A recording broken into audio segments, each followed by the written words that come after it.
Kami dah rasa macam mungkin kita orang ni mati disebabkan tak ada air. Tentera dengan senapang dah siap macam laser depan mata. Kita tak takut. Apa pengalaman yang mungkin paling you nak ceritakan kepada rakyat Malaysia? Kami diarahkan semua untuk berada di atas kapal. Lebih kurang 7-8 jam berpanas semua di atas kapal.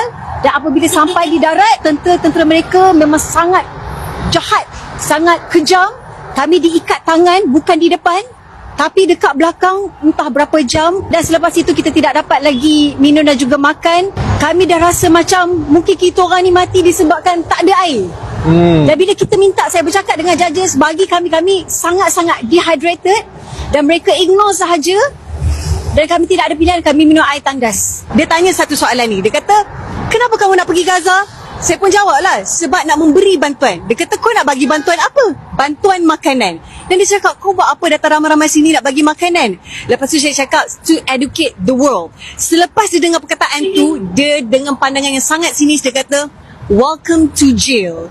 Dan itu yang membuatkan saya rasa, adakah disebabkan kita nak memberi bantuan kepada orang yang memerlukan makanan mengakibatkan kami terpaksa pergi ke penjara? Dan itulah gambaran sebenarnya rakyat Palestin tengah harungi sekarang ini. Mereka tidak ada dosa, mereka tidak ada salah, tapi masuk penjara, dibunuh.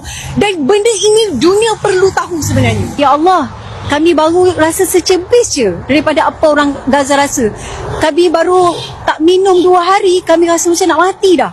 Kami baru 2 hari, 3 hari tak makan, kami rasa macam ya Allah tak mampu nak jalan dah.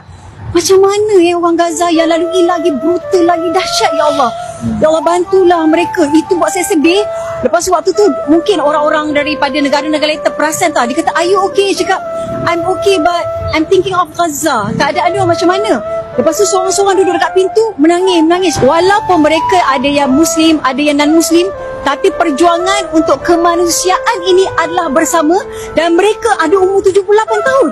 Wih. Dengan broken leg lagi. Dalam penjara saya, 78 tahun, broken leg dengan segala macam ubat.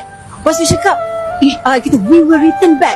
Dia yang semangat lagi, dah umur 80 tahun. Jadi kita yang sebagai anak muda kena lagi bersemangat. Pernah pergi Gaza tak sebelum ni? 2019. Pernah pergi? Okey, dua-dua dah pernah pergi Gaza melalui jalan darat dan sebagainya.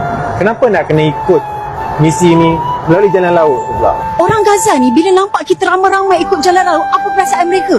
Mereka kata, ya Allah, mereka tak sabar jumpa kita. Tetapi dia kata, kalau kamu tak sampai dekat Gaza pun tak apa, kami faham. Tapi semangat korang dah sampai dekat kami. Dan result kita ni, sama ada bantuan sampai ataupun tidak sampai, yang penting usaha tu yang dinilai mudah-mudahan oleh Allah SWT dan sampai kepada seluruh mata dunia. To be honest, semalam kami turun, yang sambut kita dekat Turki ni, orang lelaki, orang tua tu menangis. Kami asalnya